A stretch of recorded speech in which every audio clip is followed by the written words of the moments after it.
East is a critical constituency for so many reasons. It's a cross-section of the country. It goes from the rural heartland up in the north, places like Nobber and Moynalty, right down to Ashbourne and Dunboyne, which are becoming practically suburbs of Dublin.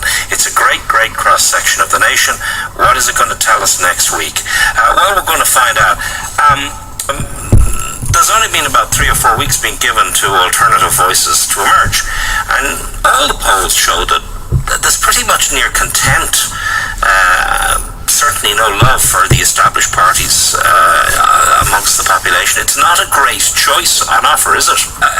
Ben Gilroy, you represent an organisation called Direct Democracy. That's right. What is it about, please? Okay, Direct Democracy is basically a new political party. Direct Democracy is a way of governing a country. It's given choice of referendum to the people, because the people in this country feel they're not being represented. And they feel so disenchanted with the government and so disillusioned with the government that there seems to be no connect. They definitely do not feel represented, and there's huge anger on the doors because of the lack of representation for the people for many a year now. And so much so, I don't want to keep harping on about it, but just people going hungry in this country, children asking other children for lunch at the schoolyard. I mean, that's what teachers are telling me. So you're saying you're not really getting involved in issues like abortion as such or property tax. You're saying don't trust the politicians on these issues. Absolutely. A system where the people decide directly. Absolutely. Take the politicians out of it. Absolutely, that's democracy. But don't you accept that governments must govern, they must put budgets together? You need a party whip system. No, I don't. You need an irreducible minimum. You couldn't have a budget being formed by referendum. You do need to stand somewhere on economic issues. You absolutely do. And where does Direct Democracy stand on the economy? Well, on the economy, it has to be run for the people. I mean, but what I would say we all agree that? I mean, let's get past the motherhood and apple pie stuff. Yeah. Where do you stand on the property tax? Are you for it or against it? No, we're against. Where do you stand on income tax? Are you for hikes or for reductions? Where do you stand on cutting waste in public spending? Yes. Where do you stand on Croke Park? I mean, if you get elected, you have a point, I think, that there's total unrepresentation on issues like abortion, same-sex marriage. There is an elite minority in the Dáil doing what the media tell them, and the people need to have a say. Yes. But on the economy, if you're elected, you could hold the balance of power if the government collapsed. You do need to know where you stand on the budget. Absolutely. And the people of Meath East need to know where you stand. Yeah, absolutely. Well, when we launched the party just before Christmas, we did say we were on a recruitment drive, so it would be unfair to say exactly where we stand on the economy. However, we are against the property tax because I think it's a very unfair tax. I mean, the credit unions have said that the people have, average person has €50 at the end of a month. So you have a government taxing the people, threatening them with revenue when they know they haven't got the money. Okay, we got you on that. But Phil Hogan will say, look, I've got to find $6 billion a year to fund, God knows how many local authorities up and down the country, 32,000 people working in local government. I've got to pay them. I've got to fund services. How would you do it if you wouldn't bring in a tax? Well, the first thing I would do, I would suspend all bondholder payments. I mean, 20% of our take is going just on interest on them payments alone. You see what's happening in Cyprus? That could trigger a crisis. Yes, it could do. Okay. Yeah, but look what happened in Iceland when they said it was an odious debt and stuff. Okay, let me come back to you, Ben. When did Direct Democracy start? Tell me a little bit about the party. How many members do you have? And what kind of momentum are you getting? The momentum is quite good considering we only launched just before Christmas. Right. There's a number of constituencies after setting up, like Direct Democracy Donegal and Direct Democracy Waterford, and a few others starting, and there's 2 in Dublin.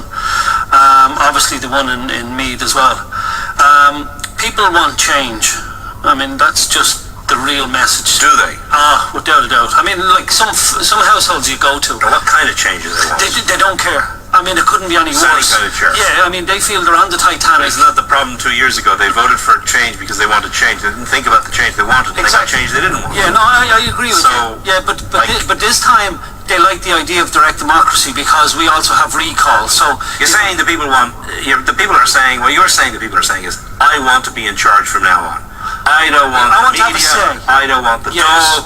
I want as much control over my taxes and my country as I can possibly have. Absolutely, because I tell you what happened. The media was basically the vehicle for the bullshit before the elections. Okay. And then the family program, so I think we're a little late at night. Well, some people putting their kids to bed, so we'll try to keep those words to a minute if we can. Okay, well, I mean, that's the real annoyance that's out there, and I feel it as well. And that's the sort of language you get on the doors anyway. Okay. I mean, people are so annoyed out there now that, you know, they're taxing homes, they're taxing water. People can't pay their mortgage. They're under threats from sheriffs. There's real anger, and they want change. They want to feel that somebody's representing them. Doesn't Ben have a system that actually, a point that actually what went wrong is not just a political party, it's a system. Who's to say that if Sinn Féin get into government, you won't be in the same position as Labour is now? That you won't be traipsing around the doorsteps in 5 years' time facing angry Sinn Féin voters who will tell you, Darren, we voted for you and you've betrayed us in exactly the same way that Labour betrayed us. Because the problem is, once you get into the Dáil, you no longer have an incentive to listen to the people. You become part of the bubble. And the Ben's point is, we actually need to cut TDs out of this and cut out the middleman and give the people the power. TDs, they're asking that we grow a pair of gonads as a country and stand up to the bully Troika. Better word than the last one you used. Yes, thank you. And we stand up to the bully boys of the Troika. That's the first issue. They do not want food being taken off the table and paying back gamblers on stock exchanges. That has to be addressed, because, as you say, we are broke, and we'll get broker if we keep taking the money that's left, the measly few pound that is left, paying it back. And that's what all these household charges are, slush funds for bondholders. That has to be stopped and addressed. No, because it doesn't. It has to be addressed in international law. It's an odious debt. I know that, but it's an odious debt, and the Icelanders did it, and the UK and the Dutch banks brought them to court and lost. Okay, just while he did talk about Michael Noonan, I implore people to see Michael Noonan argues against the bondholders in the Dáil. YouTube that video and you'll see the greatest argument against not paying bondholders a couple of weeks before he goes into government and then have the brain transplant from the Troika. That's what sickens people about politics in this country, and why they're so disillusioned now with government. I implore everybody to watch that. Michael Noonan argues against the bondholders. Alright, okay. Paul Hendrick from Dunboyne, the party whip system is undemocratic. Anybody who goes to my door canvassing says this and that, but at the end of the day they must toe the party line. Speak out for your constituents and you're out. That's not democracy. Direct democracy for me. I see you didn't want to hear too much about Iceland. You weren't long in cutting Ben Gilroy dead when he mentioned it. You obviously rather talk to the same old parties and the same old nonsense, and you so-called experts are good for, all you so-called experts are good for is running the country into the ground. I'm getting so sick of the whole lot of you.